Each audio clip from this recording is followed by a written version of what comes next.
Shalom sahabat Mitra Rema. Hari ini 23 September 2021 kita akan sama-sama mendengarkan firman Tuhan yang terambil dari Injil Markus 10 ayat 20 sampai ayat 21 yang berkata demikian. Lalu kata orang itu kepadanya, "Guru, semuanya itu telah kuturuti sejak masa mudaku." Tetapi Yesus memandang dia dan menaruh kasih kepadanya. Lalu berkata kepadanya, "Hanya satu lagi kekuranganmu. Pergilah, jualah apa yang kau miliki dan berikanlah itu kepada orang-orang miskin, maka engkau akan beroleh harta di surga. Kemudian datanglah kemari dan ikutlah aku." Demikianlah firman Tuhan, dan firman ini akan sama-sama saudara dan saya renungkan di hari ini yang saya beri judul Setor di Bumi, Tersimpan di Surga. Saudara yang saya kasihi dalam Tuhan Yesus Kristus, kalau saudara perhatikan perikop yang tadi saya baca, ayat itu bagian daripada pembicaraan antara Yesus dengan orang kaya.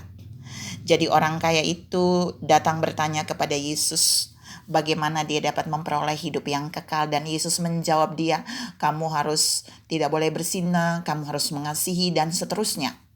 Dan orang kaya itu menjawab Yesus di ayat yang ke-20 yang saya baca tadi bahwa semuanya sudah dia lakukan. Keren banget ya.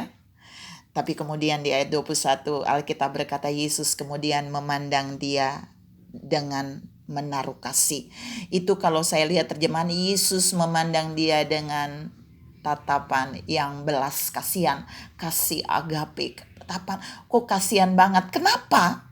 Karena masih ada satu kekurangan yang belum dilakukan oleh orang kaya ini. Padahal dia bisa melakukannya. Itu yang membuat Yesus memandang dia dengan belas kasihan. Apa yang dia belum melakukannya?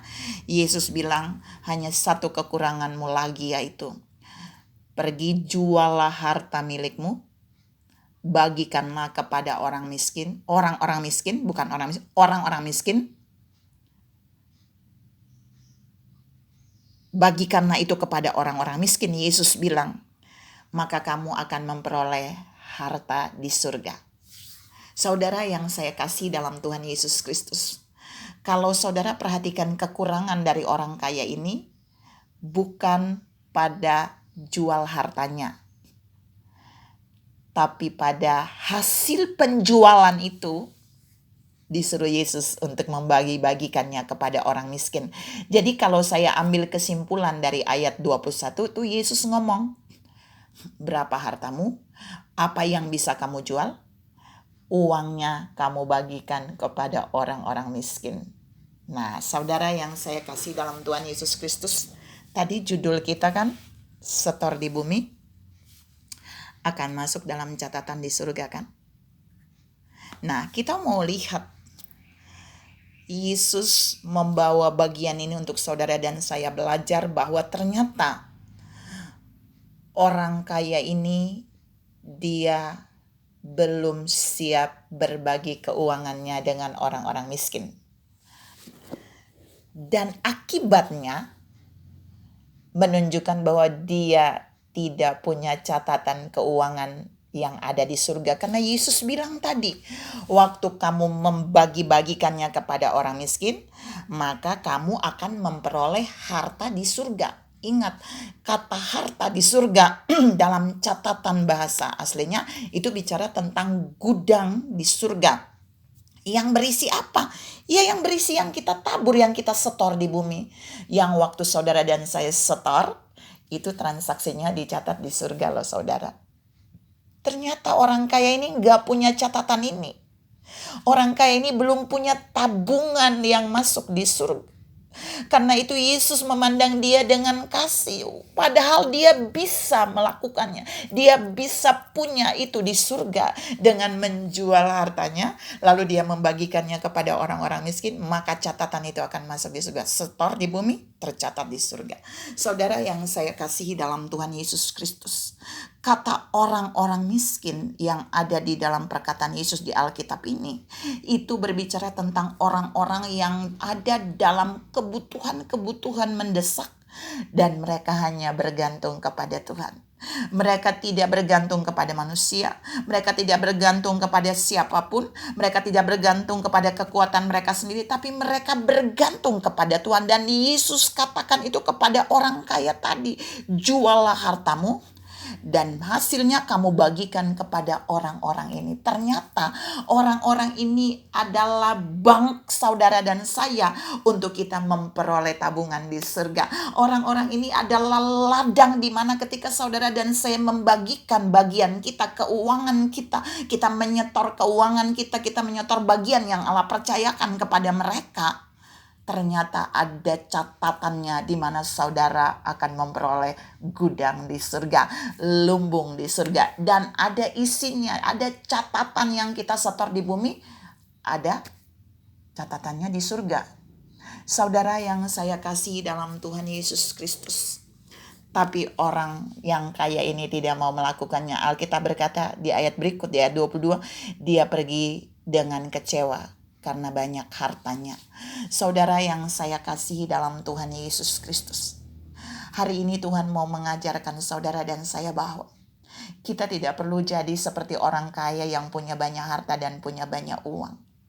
Tapi berapapun keuangan yang Allah percayakan di tangan saudara dan saya, Allah mau saudara dan saya belajar dari peristiwa hari ini, dari kisah yang Yesus katakan kepada orang kaya. Mungkin kita tidak perlu menjual harta kita yang ada, tapi berapapun keuangan yang saudara dan saya miliki yang datang dari Tuhan, yang Tuhan taruh untuk kita berbagi bagi orang-orang yang membutuhkan, orang-orang yang menaruh harapan pada Tuhan ketika kebutuhan mereka belum terpenuhi. Di titik kita memberikannya kepada mereka, di titik kita berbagi kepada mereka, di titik itulah catatan surga akan membukukannya di rekening kita. Di titik itulah kita sedang mengumpulkan harta di surga. Di titik itulah kita sedang memasukkan catatan keuangan kita di surga. Dan suatu hari nanti saudara dan saya akan melihat bahwa ternyata Allah kita adalah Allah yang luar biasa. Kita cukup menyetor di bumi dan kita akan melihat hasilnya ada di surga. Saudara yang saya kasih dalam Tuhan Yesus Kristus, sesungguhnya ini adalah kemudahan bagi saudara dan saya untuk memiliki rekening di surga, untuk memiliki saldo yang ada di surga, untuk memiliki keuangan yang ada di surga, untuk memiliki gudang uang dan harta di surga. Mengapa? Karena kita tidak perlu dari bumi untuk naik ke surga menyimpannya dan kembali lagi ke bumi. Kita tidak perlu melakukannya, tetapi Allah menyediakan tempat yang luar biasa. Allah menyediakan cara yang luar biasa, di mana ketika kita memberi kepada orang-orang miskin, orang-orang yang menaruh harapan kepada Tuhan, orang-orang yang mengandalkan Tuhan, maka di titik itulah kita sedang menyimpan harta di surga. Maka di titik itulah rekening kita sedang ditambahkan di surga. Maka di titik itulah saldo kita juga sedang bertambah. Saudara yang saya kasihi dalam Tuhan Yesus Kristus, ada berapa banyak saudara dan saya sudah melakukan penyetoran di bumi? Ingat, kalau saudara melakukannya satu kali, pasti yang tercatat di surga juga satu kali. Kalau saudara dan saya melakukannya berulang-ulang kali, transaksi juga akan tercatat di sana berulang kali. Dan jika saudara tidak pernah menyetor, saudara tidak akan pernah mendapatkan ada gudangmu di surga. Ada gudang uang dan hartamu di surga. Sebenarnya pelajaran Yesus pagi ini sangat sederhana, tetapi memiliki fungsi yang sangat besar bagi saudara dan saya. Kita tidak boleh menyepelekan dengan yang namanya berbagi. Kita tidak boleh menyepelekan dengan yang namanya menabur. Tapi kita juga tidak boleh salah menabur. Kita tidak boleh salah untuk menyetor di bank yang Allah tetapkan. Ingat, yang Yesus tetapkan hari ini kebetulan adalah orang-orang miskin. Perhatikan, orang-orang miskin, orang-orang yang menaruh harapannya kepada Tuhan. Karena waktu kita menyetornya, waktu kita menabur, waktu kita memberi kepada mereka, bukan rekening mereka yang bertambah di surga, tapi rekening kita yang bertambah. Saya ulangi, waktu saudara dan saya menabur kepada orang-orang miskin yang mengandalkan Tuhan, yang menaruh harapan kepada Tuhan, bukan rekening orang-orang miskin itu yang ditambahkan di surga, tapi rekening kita yang ditambahkan di surga. Karena itu ketika kita menabur, keuntungannya bukan kepada orang yang menerima, tapi keuntungan itu ada pada saudara dan saya. Oleh sebab itu, mari belajar melakukan bagian yang Yesus katakan hari ini. Mari mulai memberi apa yang Tuhan berikan bagi kita, berapapun yang Tuhan percayakan bagi kita. Kita belajar untuk memberi kepada orang-orang miskin, maka kita sedang menyimpan di surga, maka kita sedang membuat surga mencatat transaksi yang kita lakukan di bumi. Jadi yang kita setor di bumi tercatat di surga. Saudara yang saya kasihi dalam Tuhan Yesus Kristus, biar firman ini memotivasi saudara dan saya untuk kita belajar terus menyetor di bumi. Tuhan memberkati saudara berlimpah. Salam terus menyetor di bumi supaya kita menuai di surga. Amin.